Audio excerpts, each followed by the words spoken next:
Saya memiliki 540 miliar rupiah di rekening saya, tapi saya merahasiakannya. Anak-anak saya memperlakukan saya seperti pengemis sambil memanjakan mantan saingan saya, ayah tiri mereka. Mereka mengejek hidup sederhana saya, tak menyadari kekuatan sejati saya, dan kemudian di sidang kebangkrutan mereka, saya mengungkap kebenaran tentang siapa pemilik sebenarnya dari rumah mereka. Momen ini mengejutkan semua orang, dan konsekuensinya tak terhindarkan. Sebelum melanjutkan, silakan berlangganan saluran ini dan beritahu kami dari mana Anda mendengarkan di kolom komentar. Ya Tuhan, betapa bobroknya mobil ini. Lestari mencibir saat keluar dari sedan mewahnya. Memandang Toyota Kijang 1998 saya dengan jijik yang sama seperti saat melihat bangkai di jalan. Cahaya senja menangkap goresan baru di pintu penumpang. Bekas luka dari lapak mobil bekas tempat saya membelinya pagi itu. Chandra keluar dari sisi pengemudi, menggelengkan kepala. Kau benar-benar pengemis. Ayah. Ayah tiri kami baru saja membeli BMW baru. Jok kulit silver. Lengkap. Dan kau di sini merayakan ini. Saya memaksakan senyum, mengelap tangan di handuk dapur yang saya pegang. Masuklah, anak-anak. Makan malam sudah siap. Saya membuat daging panggang dan kentang tumbuk kesukaan kalian. Daging panggang? Suara Lestari penuh ejekan. Kapan terakhir kali kau makan makanan layak? Rahmat membawa kami ke rumah makan steak baru di pusat kota minggu lalu. Steak 1,3 juta rupiah, anggur impor. Mereka mengikuti saya ke dapur kecil tempat saya telah menata meja dengan piring terbaik saya, yang ditinggalkan ibu mereka setelah perceraian. Lampu di atas meja memancarkan bayangan keras di lantai linoleum usang, membuat segalanya tampak lebih kecil, lebih lusuh. Duduklah, kata saya, menunjuk ke kursi. Saya pikir kita bisa merayakan bersama. Chandra terduduk di kursinya seolah-olah sedang berbuat kebaikan untuk saya. Merayakan apa sebenarnya? Mobil jelek itu di luar. Ayah, ini memalukan. Teman-temanku melihatku turun dari benda itu. Temanmu tidak penting, jawab saya, menyajikan daging panggang. Yang penting adalah itu alat transportasi yang andal. Lestari tertawa. Suara tajam yang menyakitkan. Andal? Sepertinya disatukan dengan doa dan lakban. Rahmat berencana membelikan saya Mercedes baru untuk ulang tahun saya.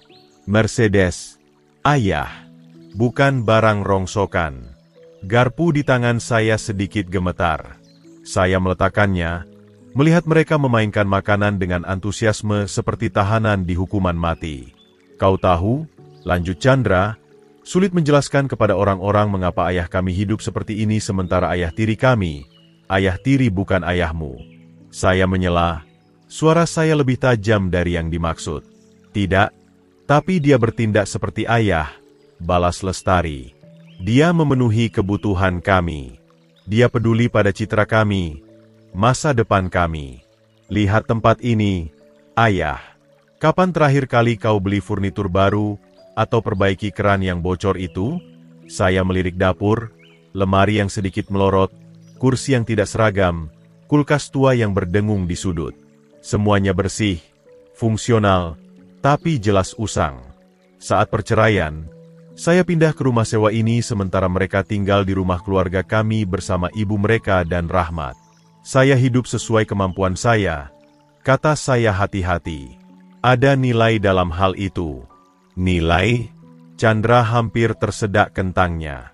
Ayah, kau bekerja di toko perangkat keras. Kau mengendarai mobil yang lebih tua dari gelar sarjanaku. Contoh apa itu? Kata-kata itu menghantam seperti pukulan fisik. Saya telah menghabiskan 30 tahun di toko perangkat keras itu. Naik dari tukang stok hingga asisten manajer. Saya membiayai kuliah mereka berdua, tak pernah melewatkan ulang tahun atau kelulusan. Ketika ibu mereka meninggalkan saya untuk Rahmat, kontraktor sukses dengan uang dan gaya, mereka memilih pihak tanpa ragu. Saya selalu memenuhi kebutuhan kalian, kata saya pelan. Biaya kuliah, cicilan mobil, musim panas di Eropa untuk Lestari. Itu sudah bertahun-tahun lalu. Ayah. Lestari melambaikan tangan dengan meremehkan. Rahmat yang mendukung kami sejak ibu menikah dengannya. Dia membeli apartemen untuk Chandra, membantu pernikahanku. Pernikahan yang kau tak undang saya, gumam saya. Karena kau pasti datang dengan setelan dari toko barang bekas. Mungkin mengendarai monster itu. Chandra menunjuk ke jendela. Kami tak bisa menerima rasa malu itu. Sesuatu pecah di dalam diri saya. Kesabaran hati-hati yang saya kembangkan selama bertahun-tahun atas sikap meremehkan mereka, kekejaman santai mereka, ketidakpedulian total terhadap semua yang saya korbankan untuk mereka. Itu retak seperti es di musim semi.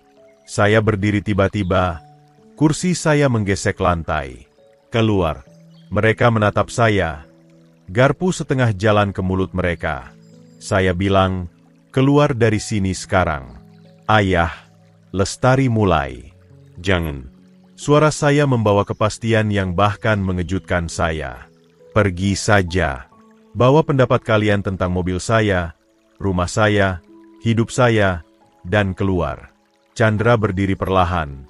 Wajahnya memerah karena marah dan kaget. Baiklah.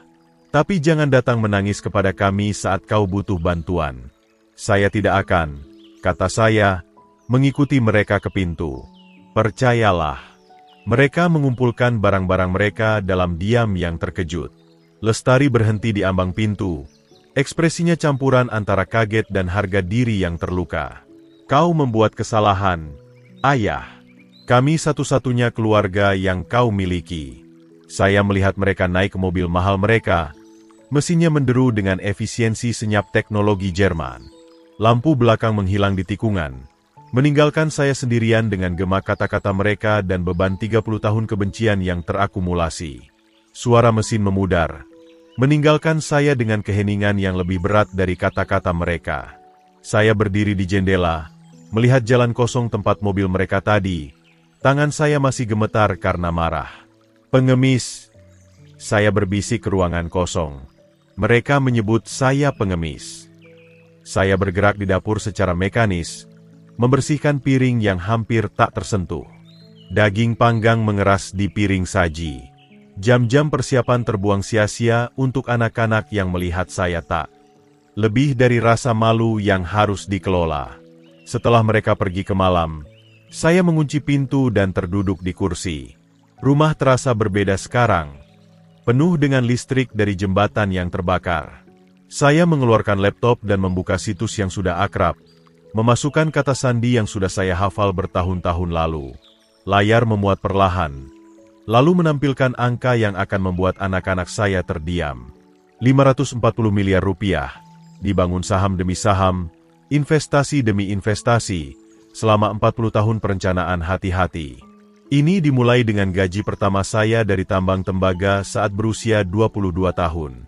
Alih-alih menghabiskannya untuk bir dan hiburan seperti rekan kerja saya membeli 5 saham IBM, lalu 10 saham Coca-Cola, lalu lebih banyak lagi, selalu lebih banyak, menginvestasikan kembali dividen dan menambahkan apapun yang bisa saya sisihkan. Saya ingat tahun-tahun awal itu dengan jelas, bekerja shift ganda di tambang, pulang dengan penuh debu dan kelelahan, hanya untuk menghabiskan waktu berjam-jam meneliti perusahaan, membaca laporan keuangan di bawah lampu. Istri pertama saya menganggap saya terobsesi, tapi saya tahu saya sedang membangun sesuatu yang penting, sesuatu yang akan berarti. Ketika industri pertambangan runtuh, saya sudah melakukan diversifikasi. Sementara tetangga saya kehilangan pekerjaan dan masa depan mereka, saya diam-diam beralih ke toko perangkat keras dan terus berinvestasi.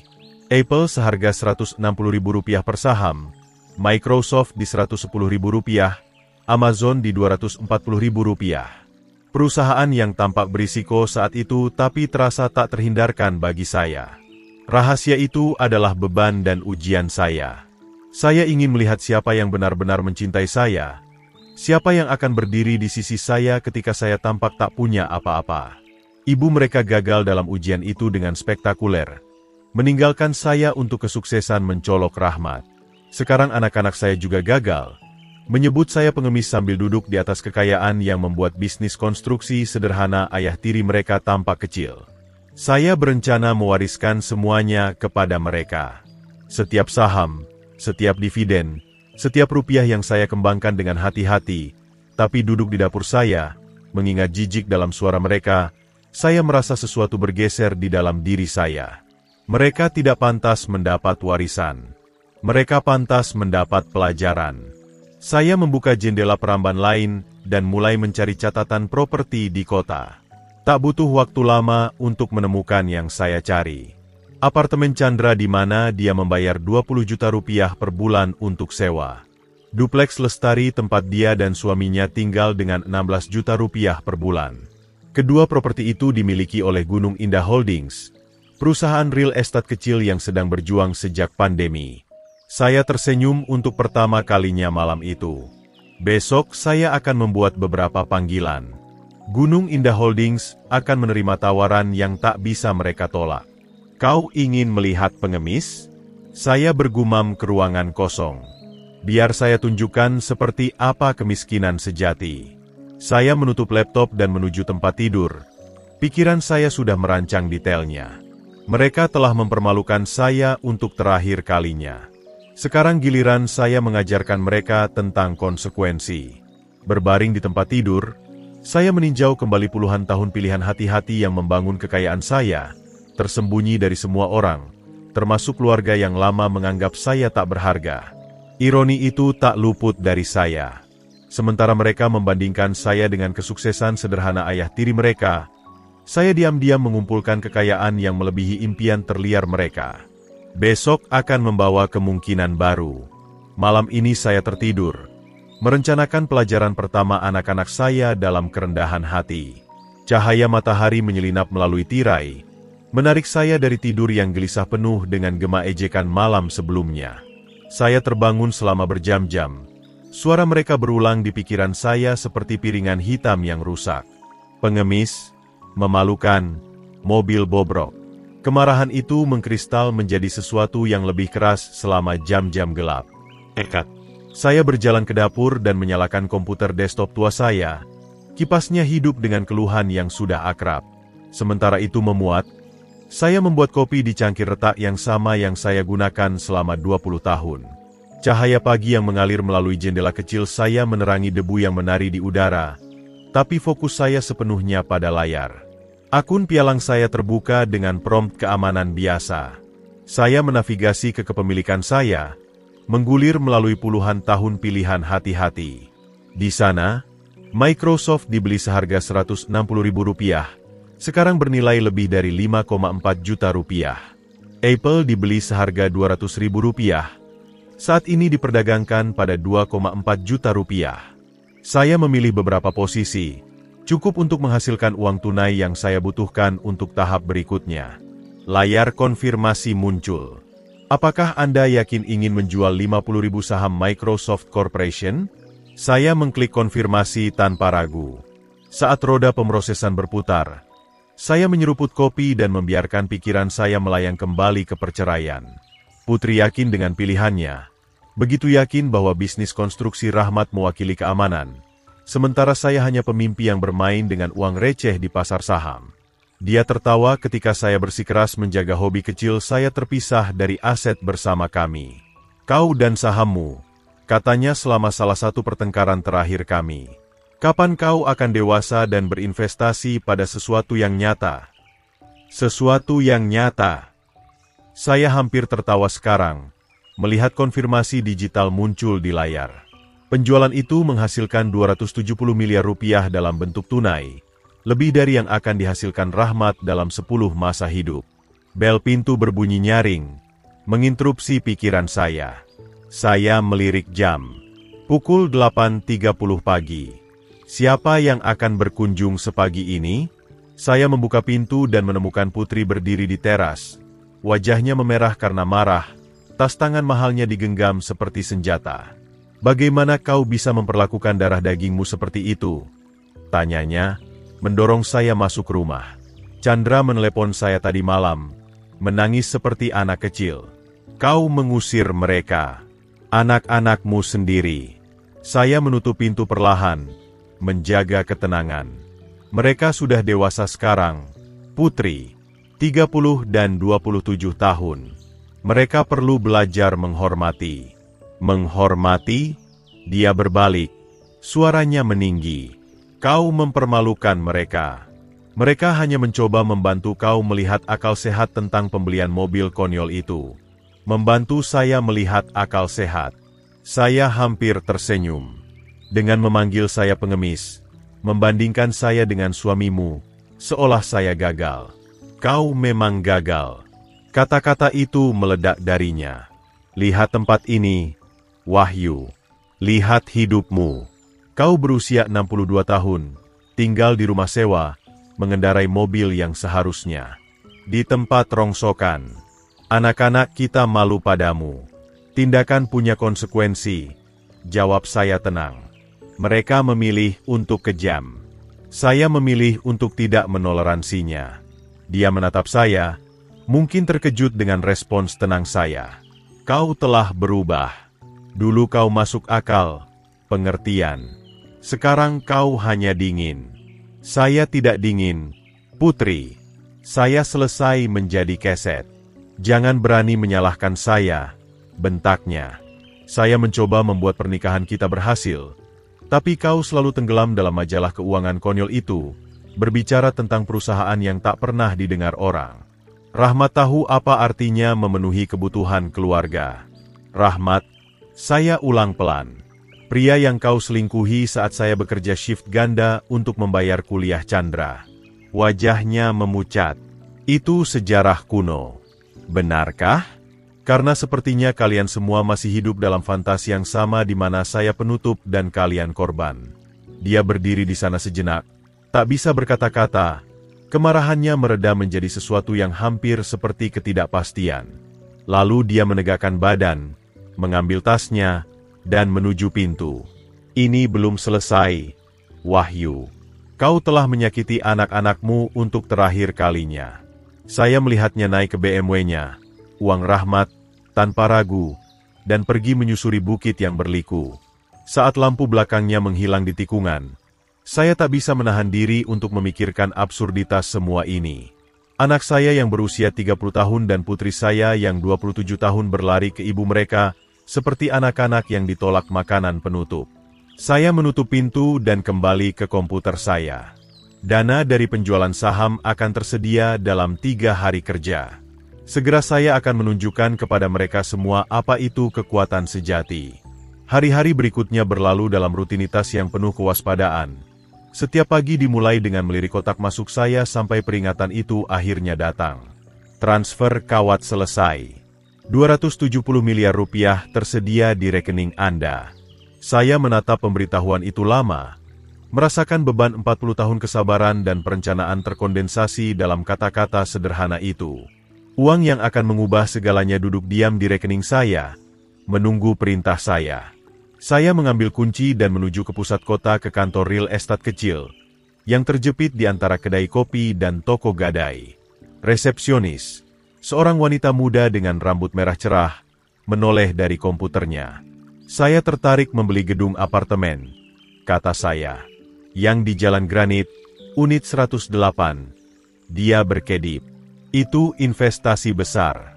Apakah Anda bekerja dengan agen tertentu? Saya akan bekerja dengan siapapun yang bisa menutup kesepakatan dengan cepat.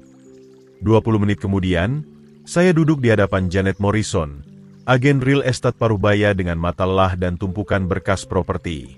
Dia menggeser sebuah folder di meja. Gunung Indah Holdings sedang berjuang sejak pandemi, jelasnya. Mereka termotivasi untuk menjual, tapi mereka meminta 37 miliar rupiah untuk gedung itu. Saya akan ambil dengan harga itu, tanpa pertanyaan. Alisnya terangkat, tidak ingin melihat laporan inspeksi, riwayat sewa, catatan pemeliharaan. Saya sudah familiar dengan properti itu.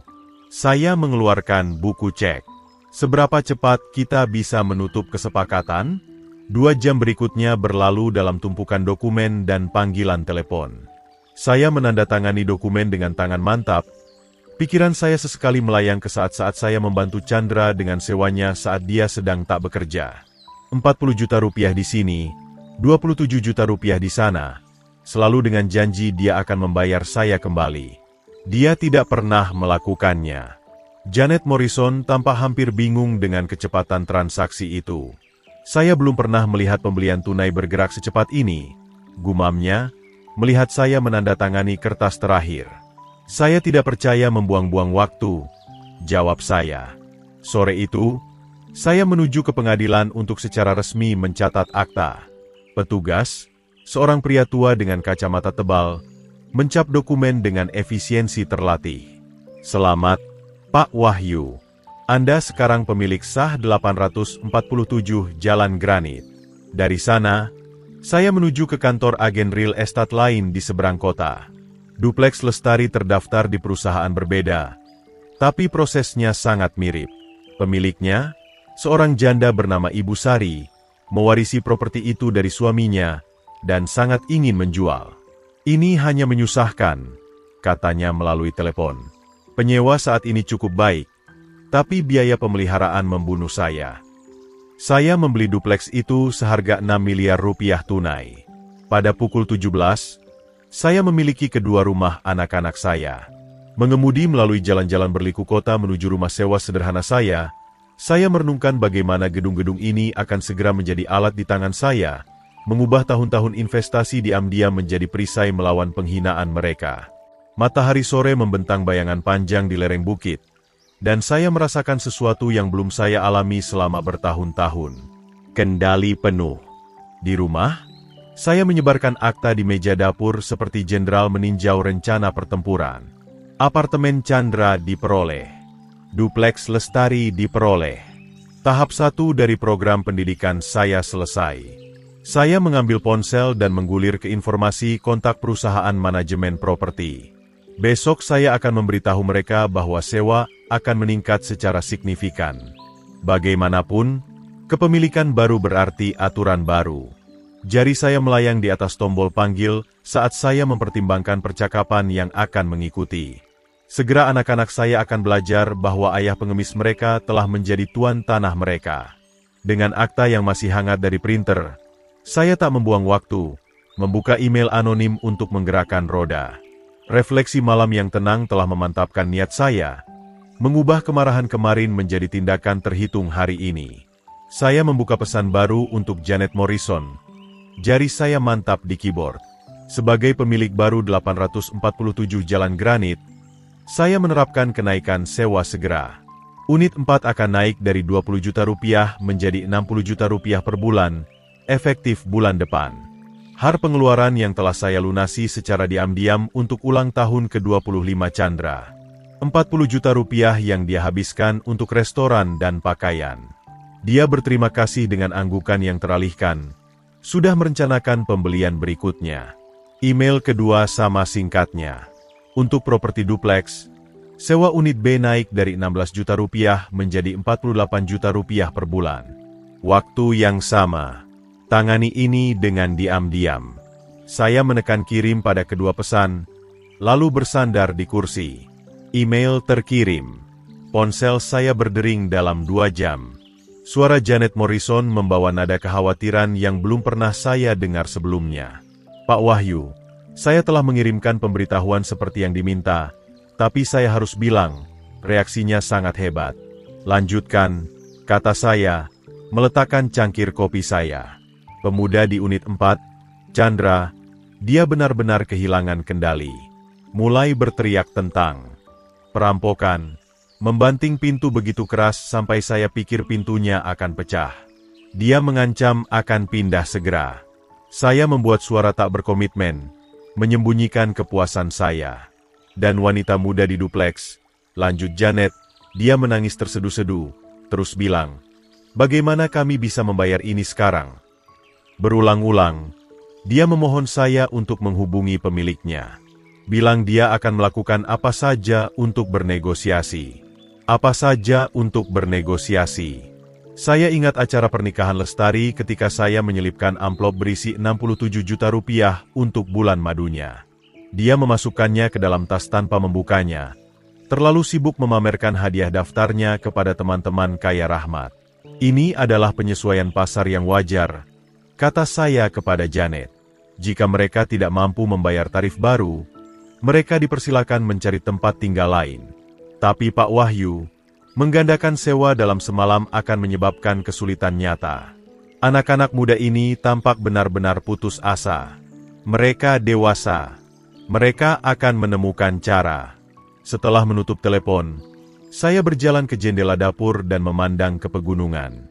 Seorang tetangga sedang berjalan dengan anjingnya, dan saya menangkap potongan percakapan tentang tuan tanah baru yang keras yang mengusir penyewa baik. Andai mereka tahu tuan tanah keras itu adalah pria pendiam yang mereka lihat berkeliaran di halaman selama bertahun-tahun. Saya membuka laptop dan menghabiskan 1 jam meneliti hak penyewa, memastikan tindakan saya sepenuhnya legal. Kenaikan sewa itu agresif tapi diizinkan dengan pemberitahuan yang tepat. Chandra dan Lestari punya 30 hari untuk memutuskan langkah mereka berikutnya. Malam itu, saya duduk di meja dapur dengan buku catatan kecil, mencatat kemungkinan respons mereka. Mereka mungkin meminta bantuan kepada ibu dan ayah tiri mereka. Mereka mungkin mencoba bernegosiasi langsung dengan pemilik misterius. Atau mereka mungkin datang merangkak kembali ke ayah pengemis mereka, akhirnya siap menunjukkan hormat. Saya tersenyum, memikirkan ironi itu. Mereka menghabiskan bertahun-tahun membandingkan saya dengan buruk terhadap Rahmat, memuji kecerdasan bisnis dan kesuksesannya. Sekarang mereka menemukan seperti apa tekanan finansial sejati, berkat investasi yang mendahului seluruh karir ayah tiri mereka. Telepon berdering lagi. Janet Morrison terdengar semakin panik. Pak Wahyu, saya harap Anda tidak keberatan saya menelepon larut malam. Tapi ada perkembangan. Pemuda, Chandra, dia kembali ke kantor sore ini dengan teman pengacara. Mereka mencoba menantang kenaikan sewa, mengklaim itu balas dendam. Balas dendam terhadap apa? Itu yang saya tanyakan. Mereka tidak bisa memberikan jawaban yang jelas. Pengacara sepertinya menyadari kasus mereka lemah dan pergi dengan cepat. Saya mendengarkan saat dia menggambarkan kekacauan, tuduhan wajah merah Chandra, panggilan telepon Lestari memohon belas kasihan, mundurnya pengacara dengan malu ketika menyadari kenaikan itu secara teknis legal. Mereka berdua yakin seseorang memiliki dendam pribadi terhadap mereka, tambah Janet. Wanita muda itu terus bertanya siapa yang membeli properti itu. Tapi saya bilang informasi itu rahasia. Pertahankan seperti itu, instruksi saya. Setelah mengakhiri panggilan, saya menatap ponsel saya saat mulai bergetar dengan pesan masuk. Layar menunjukkan nama Lestari, dan saya bisa melihat awal dari apa yang tampak seperti teks putus asa. Jari saya berhenti di atas tombol jawab. Rasa ingin tahu bersaing dengan kepuasan membiarkan mereka terperangkap dalam kepanikan mereka. Getaran ponsel yang terus-menerus memecah keheningan sore. Pesan dari Lestari berkedip dengan mendesak di layar. Ayah, tolong hubungi saya. Kita perlu bicara. Ini sangat penting. Saya menyisihkan ponsel sejenak untuk menenangkan diri. Getaran yang berlama-lama menggemakan laporan agen real estate dari malam sebelumnya. Apapun keputusasaan yang mendorongnya untuk menghubungi, saya ingin menikmatinya sejenak sebelum menjawab. 1 jam kemudian, mobil mereka berhenti di luar. Bukan sedan mewah dari sebelumnya, tapi Honda tua yang pasti milik suami Lestari. Mereka mengetuk dengan panik. Suara tajam dan mendesak di pintu depan saya. Saya membukanya dan menemukan mereka berdua berdiri di teras. Wajah mereka penuh kekhawatiran dan kepanikan yang nyaris tak terkendali. Mata Lestari merah, riasannya luntur. Rahang Chandra mengeras begitu kencang hingga saya bisa melihat otot-ototnya bergerak. Ayah, Lestari mulai. Suaranya gemetar. Kami dalam masalah serius. Sewa kami tiba-tiba naik 3 kali lipat dan kami tidak tahu harus berbuat apa. Tolong, tambah Chandra, meski kata-katanya sepertinya menggores tenggorokannya. Kami butuh bantuanmu. Hanya pinjaman sampai kami bisa menyelesaikannya. Saya mengisyaratkan mereka masuk dengan enggan, menyilangkan tangan saat mereka duduk dengan gelisah di sofa usang saya. Sofa yang sama yang mereka ejek beberapa hari sebelumnya, kini tampak seperti tahta penghakiman. Kalian ingin uang dari saya? Tanya saya, suara saya dengan hati-hati netral. Ayah, tolong. Lestari melanjutkan, air mata mulai mengalir. Kami put. Sistem. Saya memiliki 540 miliar rupiah di rekening, tapi saya merahasiakannya. Anak-anak memperlakukan saya seperti pengemis sambil memanjakan mantan saingan saya, ayah tiri mereka. Mereka mengejek hidup sederhana saya, tak tahu kekuatan sejati saya. Lalu di sidang kebangkrutan, saya ungkap siapa pemilik rumah mereka. Momen ini mengejutkan semua, dan akibatnya tak terelakkan. Sebelum lanjut, silakan berlangganan saluran ini dan beritahu dari mana Anda mendengarkan di kolom komentar. Tuhan, mobil apa ini? Lestari mencibir, keluar dari sedan mewahnya. Memandang Toyota Kijang 1998 saya dengan jijik seperti melihat bangkai. Cahaya senja menangkap goresan di pintu penumpang. Bekas dari lapak mobil bekas tempat saya membelinya pagi itu. Chandra keluar dari sisi pengemudi, menggeleng. Kau benar-benar pengemis. Ayah. Ayah tiri kami baru beli BMW. Jok kulit silver. Lengkap. Dan kau rayakan ini. Saya tersenyum dipaksakan. Mengelap tangan di handuk dapur. Masuklah, anak-anak. Makan malam siap. Saya buat daging panggang dan kentang tumbuk kesukaan kalian. Daging panggang? Suara Lestari penuh ejekan. Kapan terakhir kali kau makan layak? Rahmat bawa kami ke rumah steak baru di pusat kota minggu lalu. Steak 1,3 juta rupiah, anggur impor. Mereka ikut ke dapur kecil tempat saya tata meja dengan piring terbaik. Peninggalan ibu mereka pasca perceraian. Lampu di atas meja ciptakan bayangan keras di linoleum usang, membuat semua tampak kecil, lusuh. Duduklah, kata saya, menunjuk kursi. Saya pikir kita bisa rayakan bersama. Chandra terduduk seolah berbuat kebaikan. Rayakan apa? Mobil jelek itu di luar. Ayah, ini memalukan. Teman-temanku lihat aku turun dari itu. Temanmu tak penting, jawab saya. Sajikan daging panggang. Yang penting itu alat transportasi andal. Lestari tertawa. Suara tajam menyakitkan. Andal? Seperti disatukan doa dan lakban. Rahmat rencanakan beli Mercedes baru untuk ulang tahunku. Mercedes. Ayah. Bukan barang rongsokan. Garpu di tangan saya gemetar.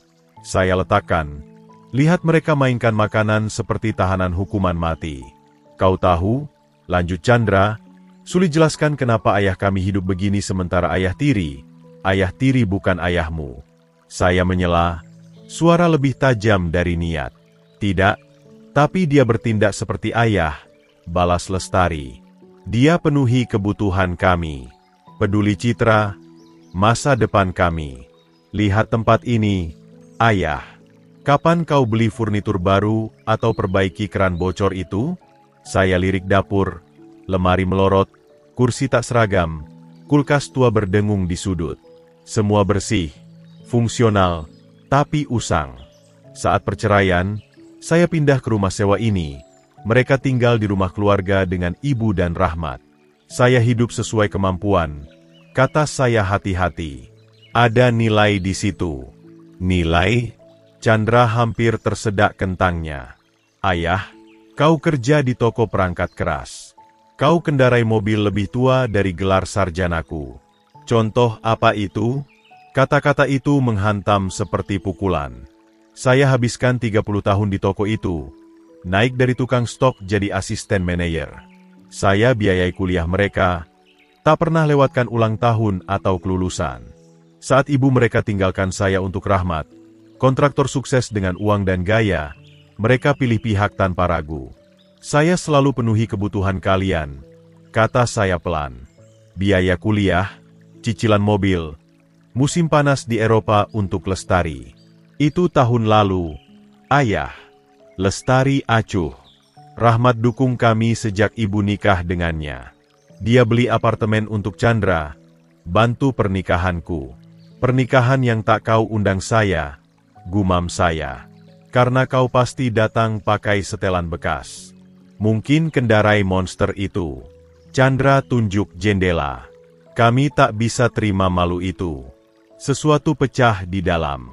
Kesabaran yang saya kembangkan atas sikap meremehkan, kekejaman santai, ketidakpedulian total terhadap pengorbanan saya. Retak seperti es di musim semi. Saya berdiri tiba-tiba, Kursi menggesek lantai. Keluar. Mereka menatap. Garpu setengah jalan ke mulut. Saya bilang, keluar sekarang. Ayah. Lestari mulai. Jangan. Suara saya penuh kepastian yang mengejutkan saya. Pergi.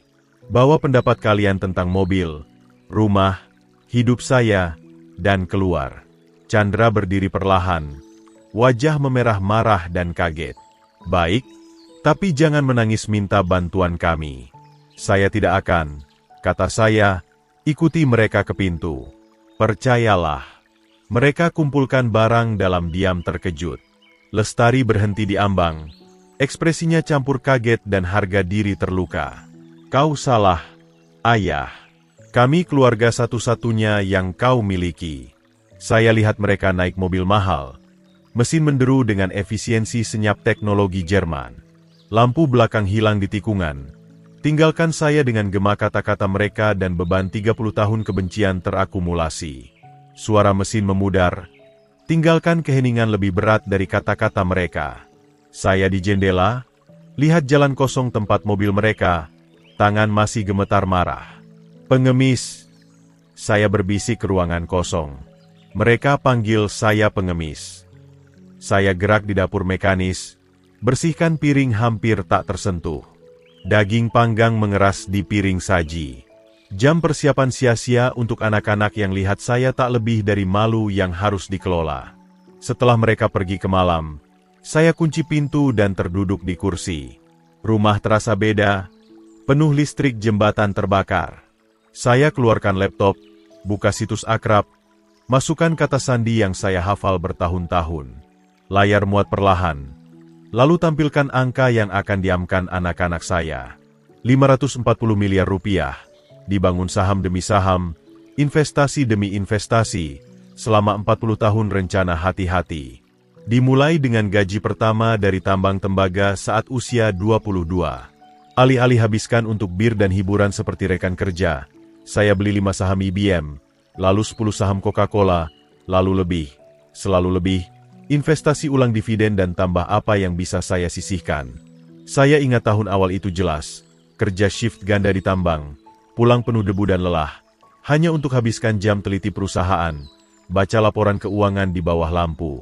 Istri pertama saya anggap saya terobsesi. Tapi saya tahu saya bangun sesuatu penting, yang akan berarti. Saat industri tambang runtuh, saya sudah diversifikasi. Sementara tetangga kehilangan pekerjaan dan masa depan, saya diam pindah ke toko perangkat keras dan terus investasi. Apple Rp160.000 per saham, Microsoft Rp110.000, Amazon Rp240.000. Perusahaan yang tampak berisiko tapi terasa tak terhindarkan bagi saya. Rahasia itu beban dan ujian saya. Saya ingin lihat siapa yang benar cinta saya, yang akan berdiri di sisi saya saat saya tampak tak punya apa-apa. Ibu mereka gagal ujian itu dengan spektakuler. Tinggalkan saya untuk kesuksesan mencolok rahmat. Sekarang anak-anak juga gagal. Panggil saya pengemis sambil duduk di atas kekayaan yang buat bisnis konstruksi sederhana ayah tiri mereka kecil. Saya rencanakan wariskan semua kepada mereka. Setiap saham, dividen, rupiah yang saya kembangkan hati-hati. Tapi di dapur, ingat jijik di suara mereka, saya rasa sesuatu bergeser. Mereka tak pantas warisan. Mereka pantas pelajaran. Saya buka jendela peramban lain. Cari catatan properti di kota. Tak lama temukan yang saya cari. Apartemen Chandra. Bayar 20 juta rupiah per bulan sewa. Dupleks Lestari. Dia dan suami tinggal dengan 16 juta rupiah per bulan. Kedua properti dimiliki Gunung Indah Holdings. Perusahaan real estate kecil yang berjuang sejak pandemi. Saya tersenyum pertama kali malam itu. Besok saya akan telepon. Gunung Indah Holdings akan terima tawaran tak bisa ditolak. Mau lihat pengemis? Saya gumam ke ruangan kosong. Biar saya tunjukkan kemiskinan sejati. Saya tutup laptop dan ke tempat tidur. Pikiran sudah rencanakan detail. Mereka telah malukan saya terakhir kali. Sekarang giliran saya ajar mereka tentang konsekuensi. Berbaring di tempat tidur, saya tinjau puluhan tahun pilihan hati-hati yang bangun kekayaan saya, tersembunyi dari semua, termasuk keluarga yang lama anggap saya tak berharga. Ironi itu tak luput. Sementara mereka bandingkan saya dengan kesuksesan sederhana ayah tiri, saya diam kumpulkan kekayaan melebihi impian terliar mereka. Besok bawa kemungkinan baru. Malam ini saya tertidur. Rencanakan pelajaran pertama anak-anak dalam kerendahan hati. Cahaya matahari masuk tirai. Tarik saya dari tidur gelisah penuh gema ejekan malam sebelumnya. Saya bolak-balik berjam-jam. Suara mereka ulang di pikiran seperti piringan hitam rusak. Pengemis, memalukan, mobil bobrok. Kemarahan itu kristal jadi lebih keras di jam gelap. Saya ke dapur, nyalakan komputer desktop tua, kipas hidup dengan keluhan akrab. Saya buat kopi di cangkir retak yang sama selama 20 tahun. Cahaya pagi masuk jendela kecil, terangi debu menari di udara, tapi fokus saya di layar. Akun pialang terbuka dengan prompt keamanan. Saya navigasi ke kepemilikan, gulir puluhan tahun pilihan hati-hati. Microsoft dibeli Rp160.000, sekarang bernilai lebih Rp5,4 juta. Apple dibeli Rp200.000, sekarang diperdagangkan Rp2,4 juta. Saya pilih beberapa posisi, cukup hasilkan uang tunai untuk tahap berikutnya. Layar konfirmasi muncul. Yakin jual 50.000 saham Microsoft? Saya klik konfirmasi tanpa ragu.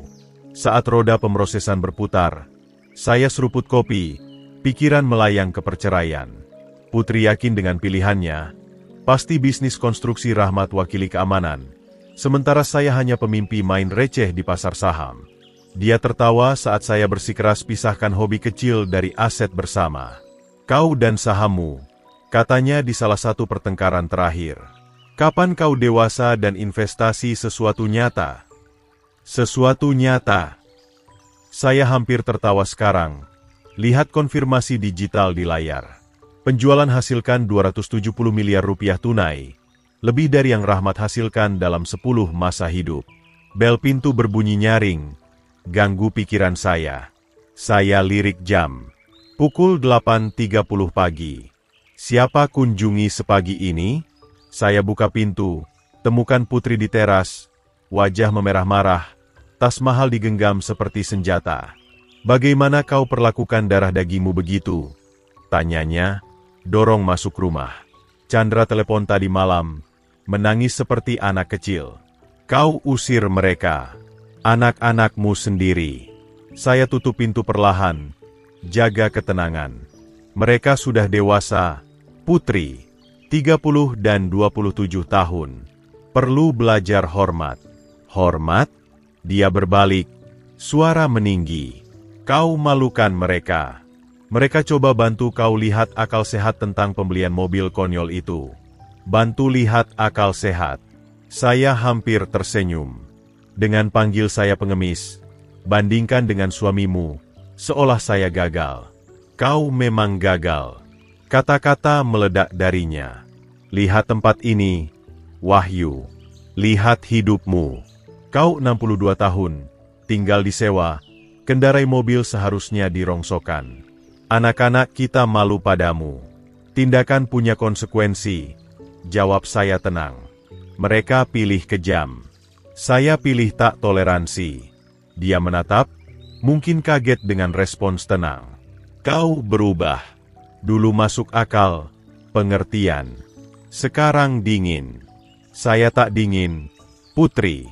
Saya selesai jadi keset. Jangan salahkan saya, bentaknya. Saya coba buat pernikahan kita berhasil. Tapi kau tenggelam di majalah keuangan konyol, bicara perusahaan tak dikenal orang. Rahmat tahu apa artinya penuhi kebutuhan keluarga. Rahmat, saya ulang pelan. Pria yang kau selingkuhi saat saya kerja shift ganda bayar kuliah Chandra. Wajahnya memucat. Itu sejarah kuno. Benarkah? Sepertinya kalian hidup dalam fantasi sama. Saya penutup dan kalian korban. Dia berdiri sejenak. Tak bisa berkata. Kemarahan mereda jadi ketidakpastian. Lalu dia tegap. Ambil tas, menuju pintu. Ini belum selesai, Wahyu. Kau sakiti anak-anakmu terakhir kali. Saya lihat dia naik BMW, uang Rahmat, pasti, dan pergi menyusuri bukit berliku. Saat lampu belakang hilang di tikungan, saya pikir absurditas semua ini. Anak 30 tahun dan putri 27 tahun lari ke ibu seperti anak ditolak makanan penutup. Saya tutup pintu, kembali ke komputer. Dana dari penjualan saham tersedia 3 hari kerja. Segera saya tunjukkan apa kekuatan sejati. Hari-hari berikutnya buram dalam rutinitas waspada. Setiap pagi lihat kotak masuk sampai peringatan datang. Transfer kawat selesai. 270 miliar rupiah tersedia di rekening. Saya tatap pemberitahuan lama. Rasa beban 40 tahun kesabaran dan rencana terkondensasi dalam kata sederhana. Uang yang ubah segalanya duduk diam di rekening. Tunggu perintah. Saya ambil kunci, menuju pusat kota ke kantor real estate kecil, terjepit antara kedai kopi dan toko gadai. Resepsionis, wanita muda rambut merah cerah, menoleh dari komputer. Saya tertarik beli gedung apartemen, kata saya. Di Jalan Granit, unit 108. Dia berkedip. Itu investasi besar. Kerja dengan agen tertentu, saya kerja dengan siapa bisa tutup cepat. 20 menit kemudian, saya duduk di depan Janet Morrison, agen paruh baya mata lelah dan tumpuk berkas properti. Dia geser folder di meja. Gunung Indah Holdings berjuang sejak pandemi, jelasnya. Mereka motivasi jual, tapi minta 37 miliar rupiah untuk gedung. Saya ambil harga itu, tanpa tanya. Alisnya terangkat. Tak ingin lihat laporan inspeksi, riwayat sewa, catatan pemeliharaan. Saya kenal properti itu. Saya keluarkan buku cek. Seberapa cepat bisa tutup? 2 jam berikutnya lewat dalam tumpuk dokumen dan telepon. Saya tanda tangan dokumen dengan tangan mantap. Pikiran sesekali melayang ke saat bantu Chandra dengan sewa saat tak kerja. 40 juta rupiah sini, 27 juta rupiah sana, selalu janji bayar kembali. Dia tak pernah. Janet Morrison tampak bingung kecepatan transaksi. Saya belum lihat pembelian tunai secepat ini, gumamnya. Lihat saya tanda kertas terakhir. Saya tak percaya buang waktu, jawab saya. Sore itu, saya ke pengadilan catat akta resmi. Petugas, pria tua kacamata tebal, cap dokumen dengan efisiensi terlatih. Selamat, Pak Wahyu. Anda sekarang pemilik sah 847 Jalan Granit. Dari sana, saya ke kantor agen real estate lain di seberang kota.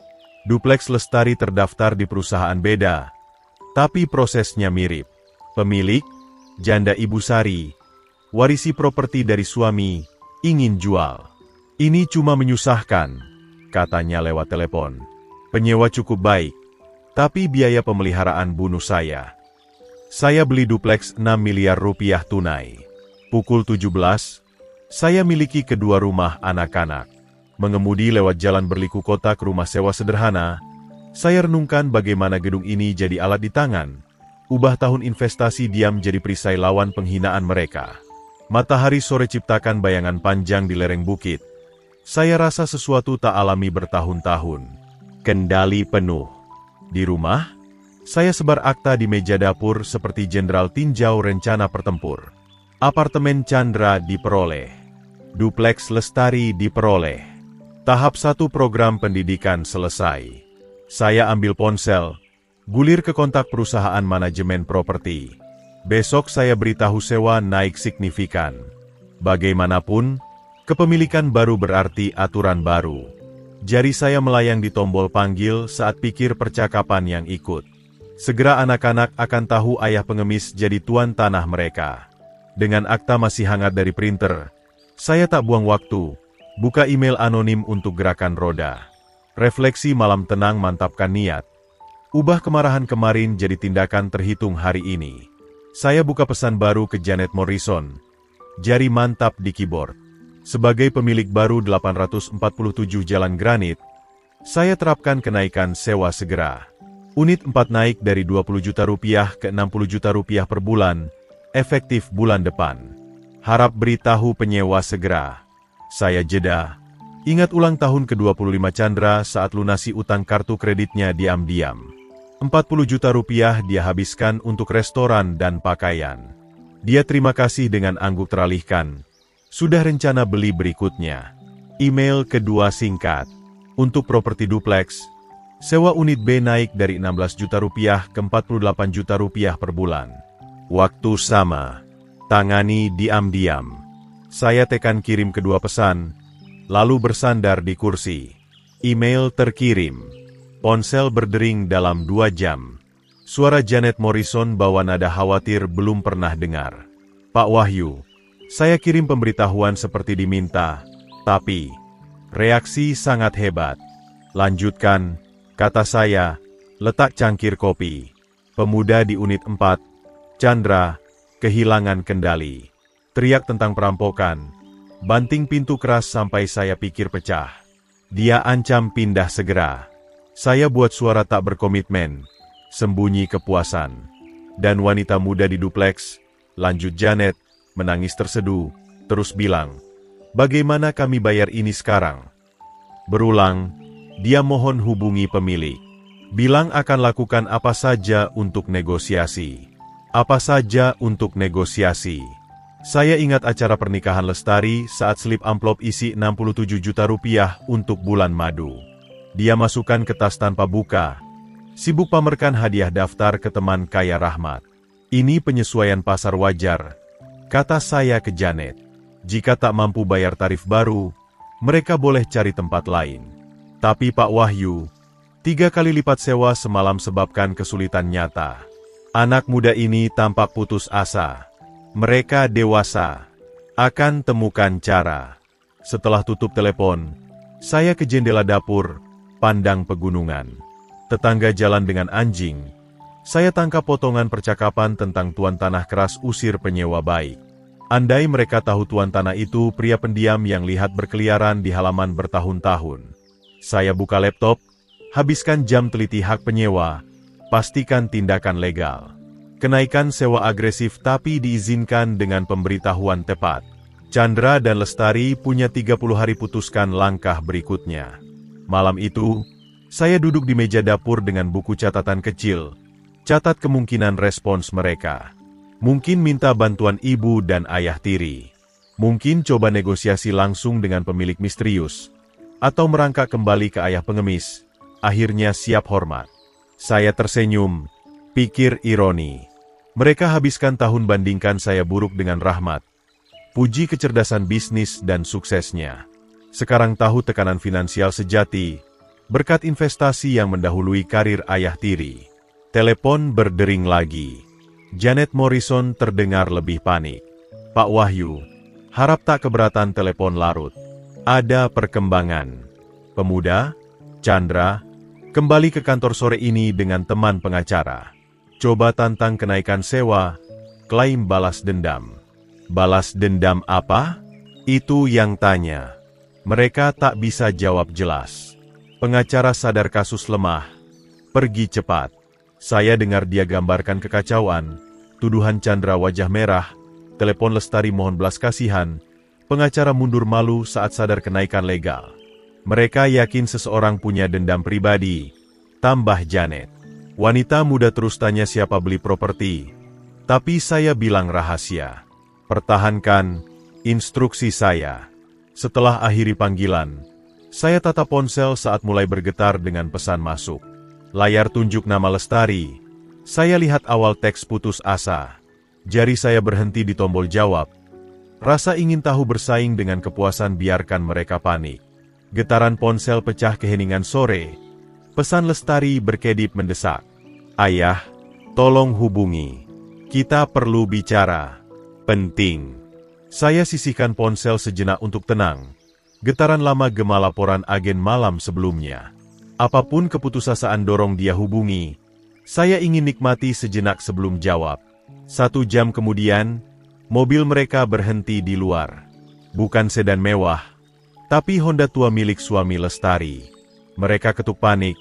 Suara tajam mendesak di pintu depan. Saya buka, temukan mereka di teras. Wajah penuh kekhawatiran dan kepanikan nyaris tak terkendali. Mata Lestari merah, riasan luntur. Rahang Chandra mengeras, otot-ototnya bergerak. Ayah, Lestari mulai, suara gemetar. Kami dalam masalah serius. Sewa tiba-tiba naik 3 kali lipat. Kami tak tahu apa lakukan.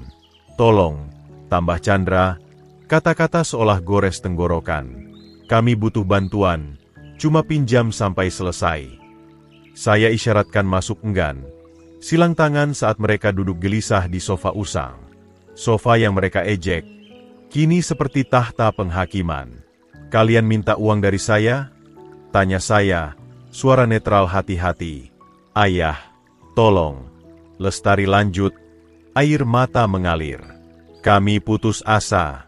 Tuan Tanah Baru tak mau negosiasi. Tak bilang siapa dia. Kami bisa kehilangan rumah. Kalian panggil saya pengemis sebelumnya. Jawab saya, geleng kepala pelan. Urus sendiri. Fasad Chandra retak. Saya benar saat itu. Kau pengemis. Baik, kami ke ibu dan ayah tiri. Mereka bantu. Mereka peduli keluarga. Ya, Lestari setuju. Usap mata dengan punggung tangan. Rahmat tak biarkan kami menderita begini.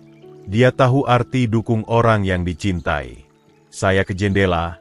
Lihat jalan tempat mobil pinjam mereka berdiri seperti monumen keadaan mereka yang merosot. Ironi itu nikmat. Mereka sibuk rencanakan kabur ke Rahmat. Tak lihat perangkap menutup. Pergi ke Rahmat, kata saya sederhana. Minta 48 juta rupiah sebulan untuk Lestari, 60 juta rupiah untuk Chandra setiap bulan. Lihat berapa lama kemurahannya bertahan. Bukan itu intinya. Chandra meledak, lompat berdiri. Kau ayah kami. Harus ingin bantu. Bantu apa? Hidup di luar kemampuan? Habiskan uang tak punya untuk barang tak perlu? Kami tak habiskan uang tak punya. Protes Lestari, tapi suaranya tak yakin. Benarkah? Saya balik hadap mereka. Chandra, apa yang kau habiskan bulan lalu di restoran? Lestari, berapa tas yang kau bawa makan malam minggu lalu? Mereka saling pandang. Saya lihat kebenaran di ekspresi mereka. Mereka hidup seperti orang kaya dengan penghasilan kelas pekerja, disubsidi sesekali oleh ayah tiri dan penyangkalan mereka sendiri. Itu beda, gumam Chandra. Benarkah? Kalian ejek hidup sederhana saya, panggil memalukan, lalu lari ke sini saat gaya hidup fantasi kalian kena realitas. Saat bicara, mata saya jatuh ke kotak kayu kecil di mantel. Proyek kerajinan masa kecil Lestari buat di sekolah dasar, dicat bunga cerah dan kata, ayah terbaik. Gadis kecil polos yang buat harta itu tumbuh jadi wanita putus asa di sofa saya. Terlalu bangga akui kesalahan, tapi tak terlalu bangga minta uang. Kami minta maaf malam itu, kata Lestari pelan. Kami tak bermaksud sakiti perasaanmu. Perasaanku. Saya hampir tertawa. Kalian pikir ini soal perasaan terluka? Lalu soal apa? Tuntut Chandra. Hormat, kata saya. Sesuatu yang tak pernah kalian tunjukkan. Mereka duduk dalam diam tegang. Beban tahun kekejaman santai menetap seperti debu. Akhirnya, Chandra berdiri. Wajah memerah marah dan harga diri terluka. Baik, kami urus sendiri. Tapi jangan harap kami merangkak kembali saat kau tua dan butuh bantuan. Saya tidak akan, jawab saya tenang. Saat Chandra bergegas ke pintu, tembakan perpisahannya ingatkan saya semua kali saya telan penghinaan mereka. Tapi tak lagi saya biarkan itu tentukan hubungan kami. Lestari ikut, berhenti di ambang. Lihat saya dengan sesuatu yang mungkin penyesalan. Ini belum selesai, ayah, katanya pelan. Saya lihat mobil mereka hilang di jalan. Pikiran sudah pikir langkah berikutnya. Mereka akan ke Putri dan Rahmat sekarang. Topi di tangan, minta selamatkan. Segera mereka tahu kemurahan ayah tiri punya batas, dan pengaruh ibu hanya sejauh itu. Saat lampu depan mereka larut dalam senja, keheningan berat menetap di rumah, hanya pecah oleh napas saya yang stabil saat pikirkan. Serangan balik tak terelakkan mereka. Saya kunci pintu dengan hati-hati, duduk di kursi. Ketegangan sisa dari kata perpisahan mereka masih berderak di udara seperti listrik sebelum badai. Tak lama menunggu strategi mereka terbuka. Beberapa hari berikutnya, bisikan mulai beredar di komunitas erat kota seperti racun di sumur. Ibu Siti dari sebelah sebut pertama, suara netral saat rawat taman.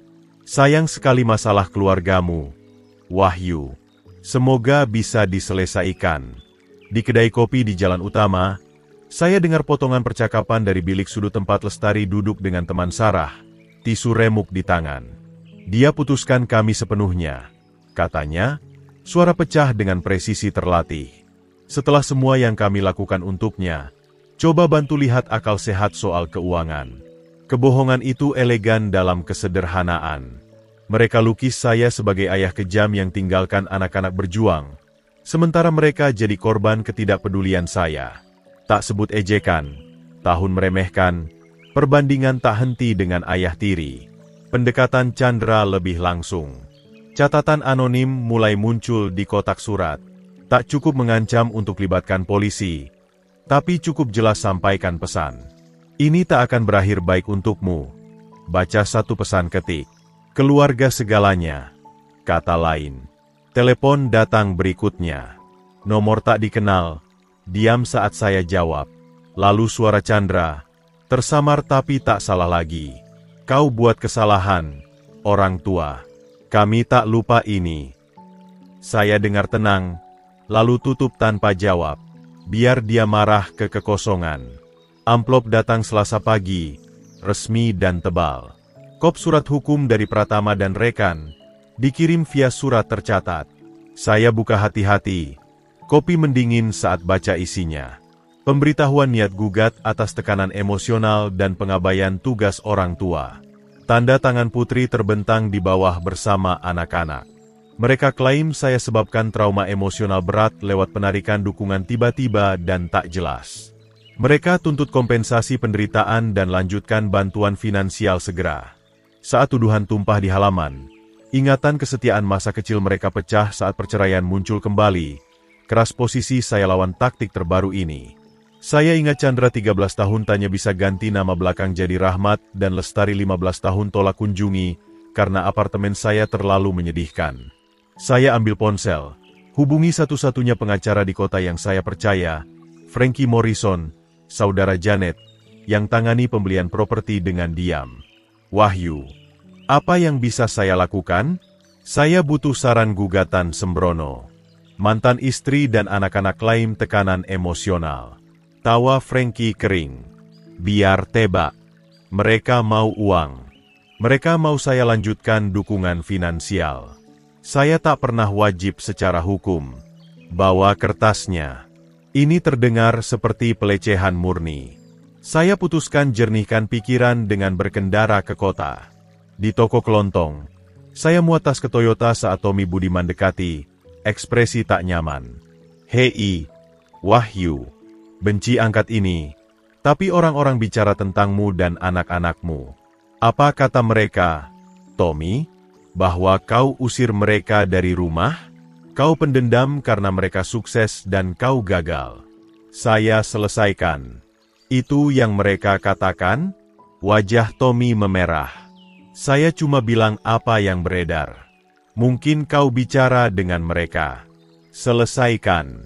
Tommy, kata saya, tutup bagasi dengan tenang. Kadang kebenaran bukan yang orang mau dengar. Malam itu, Frankie telepon dengan berita ubah segalanya. Saya teliti tentang anakmu, Chandra. Ada kerentanan menarik di riwayat pekerjaan yang relevan dengan kasusmu. Kerentanan macam apa? Yang buat gugatan hilang cepat. Saya kirim detail. Tapi mungkin kau konsultasi dengan detektif swasta. Saya tahu seseorang diam. Dia beri nama dan nomor. Detektif Ray Santoso, pensiun dari polisi kota, sekarang tangani kasus swasta. Saya pegang kartu. Rasa tepi tajam saat pikir implikasi. Anak-anak pilih tingkatkan konflik ini. Seret drama keluarga ke pengadilan dan komunitas. Mungkin saatnya balas sepadan. Kata pengacara masih bergema. Saya tak ragu. Tekan nomor detektif saat senja dalam di luar jendela. Saya seduh teh untuk tenangkan saraf setelah panggilan Frankie. Keteguhan lawan serangan keluarga mengeras jadi lebih fokus. Investigasi Santoso. Suara serak. Pak Santoso, Frankie Morrison rujuk saya. Saya butuh seseorang diselidiki diam-diam. Bisa ketemu besok malam. Taman Beartot di Paviliun Tua. Pukul 19, malam berikutnya saya kendarai ke pinggiran di bawah kabut awal. Ray Santoso seperti yang saya harapkan. Wajah lapuk, mata hati-hati, tipe pria yang habiskan puluhan tahun baca rahasia orang. Kami cari apa? Tanyanya, duduk di bangku taman samping saya. Anak saya Chandra kerja di asuransi Gunung Nusantara. Saya curiga dia potong sudut. Mungkin manipulasi rekening biaya, palsukan laporan. Karakternya tunjukkan dia ambil jalan pintas jika pikir bisa lolos. Santoso angguk. Keluarkan buku catatan kecil. Seberapa dalam kau ingin saya gali? Cukup dalam temukan kebenaran. Tak lebih, tak kurang. 2 minggu kemudian, laporan detektif tiba dalam amplop manila polos. Saya sebar isi di meja dapur, tinjau setiap dokumen dengan cermat. Berkas pekerjaan Chandra gambarkan pola ketidakjujuran meningkat, laporan jarak tempuh dipalsukan, tanda terima makan malam klien dilebihkan, bahkan klaim lembur untuk jam tak pernah kerja. Bukti terkonfirmasi. Saat saring dosier detektif, saya lihat gema jalan pintas umur hidup Chandra, dari bolos tugas rumah sebagai anak hingga penipuan profesional, mantapkan jalur saya ke depan. Tanda terima makan malam klien di restoran yang tutup untuk renovasi ingatkan saya Chandra 16 tahun klaim habiskan uang sakunya untuk perlengkapan sekolah. Tapi saya temukan tanda terima video game di ranselnya. Saya ragu mungkin 30 detik. Ingat anak yang dulu bantu cuci mobil untuk uang saku. Lalu saya ingat suaranya di telepon. Ini tak akan berakhir baik untukmu, orang tua. Saya ketik email anonim hati-hati, lampirkan salinan bukti. Karyawan Anda, Chandra Santoso, secara sistematis tipu perusahaan Anda. Dokumentasi terlampir. Warga peduli. Pesan terkirim dengan bunyi elektronik lembut. Saya segel salinan tambahan dalam amplop untuk kantor pusat asuransi Gunung Nusantara, tambah surat pengantar detail pola penipuan. Tangan saya pakai sarung tangan. Kebiasaan lama dari tahun investasi hati-hati di mana anonimitas kadang penting. Dalam seminggu, berita saring lewat jaringan gosip kota. Chandra dipecat dari asuransi Gunung Nusantara segera. Alasan resmi pelanggaran kebijakan perusahaan. Tapi rumor lebih berwarna. Mereka tahu dia mencuri. Bisik Ibu Siti di pagar. Tertangkap basah dengan tanda terima palsu. Saya dengar teori dengan ekspresi netral yang saya pakai 40 tahun kumpul keluarga. Saat dia tanya pendapat saya cuma bilang, tindakan punya konsekuensi. Sehari kemudian, saya lihat kiriman media sosial dari teman Lestari. Doa untuk keluarga Santoso di masa sulit ini. Kadang hidup serang dari segala sisi. Saya catat keputusasaan Lestari lewat potongan itu. Pikiran melayang ke kerentanannya. Dia selalu lebih emosional dari anak-anak saya, lebih cepat retak di bawah tekanan. Kehilangan pekerjaan Chandra akan menakutinya, buat dia pikir dia berikutnya. Pertanyaannya, rahasia apa yang dia sembunyikan? Saya tutup laptop, ke jendela, lihat langit kota gelap di atas pegunungan. Tahap 2 program pendidikan selesai. Segera, saatnya mulai tahap 3. Potongan tentang kiriman panik Lestari melekat di pikiran saat saya nyalakan komputer. Jari siap di atas tombol, siap miringkan timbangan lebih jauh. Refleksi malam tentang kejatuhan Chandra alihkan fokus ke Lestari, dan cahaya layar cerminkan tekad saya tumbuh. Jika Chandra kekuatan kasar dari kemitraan mereka, Lestari manipulator halus, berarti kejatuhannya butuh pendekatan beda. Saya buka laporan kedua detektif, yang saya pesan khusus tentang praktik real estate Lestari. Ray Santoso teliti dokumentasikan pola penipuan klien yang buat agen real estate etis merinding. Penilaian properti dilebihkan 20%. Retak fondasi sembunyi dengan penempatan furnitur strategis. Kerusakan air sembunyi di balik cat baru dan penataan kreatif. Bukti itu memberatkan. Laporan inspeksi dipalsukan, riwayat properti diubah, bahkan testimoni dari klien yang temukan masalah berbulan-bulan setelah tutup. Pasangan lansia beli rumah dengan atap rusak yang lestari, yakinkan baru direnovasi. Biaya perbaikan habiskan tabungan mereka. Kiriman terunggah. Saya unggah berkas ke 3 situs ulasan anonim. Setiap kiriman dibuat seolah organik. Warga peduli bagikan bukti penipuan terdokumentasi. Forum terima unggahan seketika. Alamat IP saya sembunyi lewat lapisan enkripsi yang Santoso bantu atur. Selanjutnya, saya kumpulkan alamat email dari berkas klien Lestari. Kirim setiap orang pesan hati-hati. Anda mungkin ingin selidiki praktik agen real estate Anda. Dokumentasi terlampir. Bukti bicara sendiri. Tak perlu komentar editorial. Dalam jam, reaksi masuk cepat. Komunitas real estate kota kecil. Berita menyebar cepat. Ponsel saya bergetar dengan pemberitahuan darurat dari situs berita lokal yang ambil cerita. Saya pakai topi, kendarai ke seberang kota tanpa dikenali, parkir di luar kantor Lestari, tempat saya bisa amati kekacauan langsung. Jelaskan strategi investasi. Hukum warisan Indonesia.